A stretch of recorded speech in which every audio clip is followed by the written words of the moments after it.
1.5 metre लंबा एक लड़का 30 मीटर ऊंची इमारत से कुछ दूरी पे खड़ा है। भाई मान लीजिए ये 30 मीटर ऊंची इमारत है आपका, और इसके जस्ट बगल में 1.5 मीटर लंबा खड़ा है, 1.5 मीटर लंबा लड़का खड़ा है। ठीक है बच्चा, ठीक है। जैसे वो इमारत की ओर चलता है, उसकी आंखों से इमारत के शिखर का उन्नयन कोण 30 से 60 बढ़ जाता है। तो इसका मतलब यहां ऐसे रख लेते हैं, ठीक है। यहां से आंख, भाई ऊंचा है तो आंख नीचे से तो नहीं देखेगा, ऊपर से देखेगा, तो ऊपर से आंख पे शिखर का, इस इमारत के शिखर का उन्नयन कोण कितना है बच्चा, कितना है भाई 30 डिग्री। यहां आंख है तो इसको भी ऐसे ले लेते हैं, तो ये 30 डिग्री है। ठीक है, अब देखिए बच्चा, उन्नयन कोण क्या होता है बाबू, कोई बात नहीं, आप लोग बनाइए, आराम से बनाइए, बस कमेंट में लिख दीजिएगा भैया इतना आंसर आया, बट ईमानदारी से खुद से। अब जैसे बच्चा ये 30 डिग्री है, तो देखिए गर्दन अगर मैं ऐसे देख रहा हूं तो मेरा गर्दन है ना ऐसे, लेकिन जैसे मैं नजदीक जाऊंगा ना वैसे वैसे देखिएगा मेरा, जैसे जैसे नजदीक जाऊंगा वैसे वैसे गर्दन उठेगा, यानी कि गर्दन उठने का मतलब है एंगल बढ़ रहा है। तो जैसे जैसे नजदीक जाएगा, तो मान लीजिए यहां पे आ गया, और यहां पे एंगल कितना हो गया 60 डिग्री। ठीक है बच्चा, तो इसका मतलब बच्चा यहां से यहां तक चला, तो बच्चा यहां पे आ गया। ठीक है बच्चा, यहां से यहां तक गया, तो कह क्या रहा है 60 डिग्री हो गया, 30 से 60 हो गया। तो इमारत की ओर उसके द्वारा चली गई दूरी ज्ञात कीजिए, यानी कि पूछ कह रहा है भाई इसकी दूरी ज्ञात करो, इसकी दूरी, तो इसकी दूरी या इसकी दूरी बतवा बराबर। ठीक है, तो सबसे पहले इसको पूरा चीज पूरा बारी बारी लिखेंगे। बहुत बढ़िया विजय बाबू, बहुत बढ़िया। अब देखिए बच्चा, अब क्या करेंगे, ये हो गया बाबू ए, ये ले लीजिए बी, चलिए मैं कलर बदल के कर देता हूं बच्चा, ये हो गया बाबू ए, ये हो गया आपका बी, ये आपका सी, ये आपका डी, ये आपका ई, ये आपका एफ, और ये हो गया आपका बाबू लोग जी। अब देखिए बच्चा, हमको क्या निकालना है, थोड़ा सा अपना दिमाग लगाइए, हमको निकालना है डीसी। डीसी निकल जाएगा तो ईएफ निकल जाएगा, क्योंकि ये दोनों इक्वल है, दिख रहा होगा, आयत दिख रहा होगा, आयत में आमने सामने की भुजा बराबर है, तो हमको ये निकलना है, तो इससे अच्छा ये निकालेंगे। अब ये देखिए, ये बड़ा ट्रायंगल का हिस्सा है, दिख रहा है ये वाला, तो हम पहले बड़ा ट्रायंगल में काम करते हैं। ठीक है बच्चा, इससे पहले एक चीज बताइए, बड़ा ट्रायंगल देखने से पहले आप लोगों को एक चीज दिख रहा है, भैया ये 1.5 मीटर है, तो ये भी 1.5 मीटर और ये भी 1.5 मीटर, तो ये 1.5 मीटर हो गया।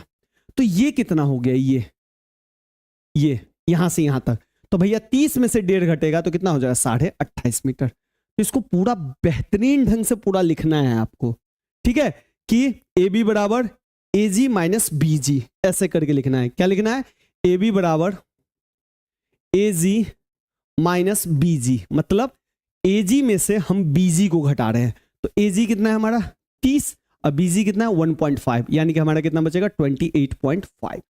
क्लियर है बाबू, ये सब लिखना पड़ेगा। ठीक है, ए बी क्या हुआ है, ए जी क्या है इमारत की ऊंचाई, डी क्या है लड़के की ऊंचाई। ठीक है, ये सब पूरा पर्टिकुलर आप लिखना। ठीक है, अब आइए ग्रीन वाला triangle, A B D triangle में, ट्रायंगल ए बी डी में।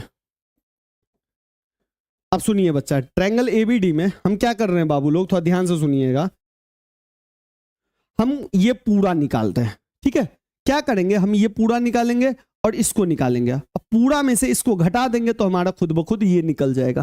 ठीक है बच्चा, तो हमको ये पूरा चाहिए, पूरा चाहिए किसके सहायता से, इसके सहायता से। तो भैया ये 90 डिग्री, तो ये तो हाइपोटेनस, ये 30 डिग्री के सामने में देखेंगे तो ये परपेंडिकुलर। ठीक है, तो परपेंडिकुलर और बेस में चाहिए। ठीक है, तो पूरा ट्रायंगल में ये एंगल कितना है 30 डिग्री, तो लीजिए 10 30 डिग्री। पी चाहिए तो 10 30 में ध्यान से देखिए परपेंडिकुलर ये है, बीच वाले को छोड़ दीजिएगा, तो ये है, तो परपेंडिकुलर हो गया ए से लेके बी तक, ए बी, और बेस कौन हो गया बी डी।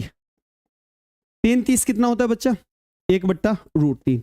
ए बी कितना है बच्चा, ए बी ध्यान रखिएगा सिर्फ 28.5 है, 30 जो था आपका यहां तक था। ठीक है,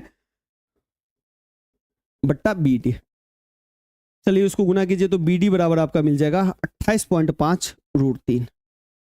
चलिए ठीक है, अब आइए छोटा ट्रायंगल, छोटा ट्रायंगल आइए, छोटा ट्रायंगल कहां है भैया, ये है छोटा triangle A B C triangle. इसमें भी सेम आपको यही करना है, 10 ही लगाना है, तो 10 क्या लगाएंगे 10 60, 10 60 बराबर वही पी बट्टा बी, तो इस बार पी कौन है ए बी। अब चूंकि हमने ट्रायंगल को छोटा कर दिया तो हमारे लिए यही होगा BC, तो 10 60 हो गया √3, ए बी 28.5, अब BC BC क्रॉस गुना कर दीजिए तो √3 इंटू BC बराबर 28.5, तो BC बराबर हो गया 28.5 बट्टा √3। जब भी √3 नीचे दिखे परमयीकरण कर दीजिए, तो 28.5 बट्टा √3 बट्टा 3। देख लीजिए, कोई दिक्कत तो मुझे बता दीजिए। ये हमारा BC निकल गया। कोई दिक्कत बाबू लोग? ओके सर, बिल्कुल बिल्कुल, बहुत बढ़िया। F की गेमर बाबू, हम सारे बोर्ड को साथ में लेके चल रहे हैं। बहुत बढ़िया, ठीक है बच्चा। तो देखिए बच्चा, BD कौन है? ये पूरा है। BC कौन है? ये इतना है। अब क्या हमको निकालना है? बस DC निकालना है। कितना चला? DC निकल गया तो EF निकल गया। तो सिंपल हम क्या करेंगे बच्चा, हमको DC निकालना है तो DC बराबर लिखेंगे पूरा BD माइनस पूरे BD में से BC को घटा देंगे। तो BD कितना मिल गया बच्चा? BD है आपका 28.5 √3 माइनस BC कितना है? BC ये मिल गया 28.5 √3 बट्टा 3। इसको LCM उलसीएम कर लेंगे। तो LCM करने में अगर दिक्कत होगा तो कुछ नहीं करेंगे, नीचे में 1 लेंगे, 1 लेंगे, 1 3 का LCM कितना हो जाएगा? 3 हो जाएगा।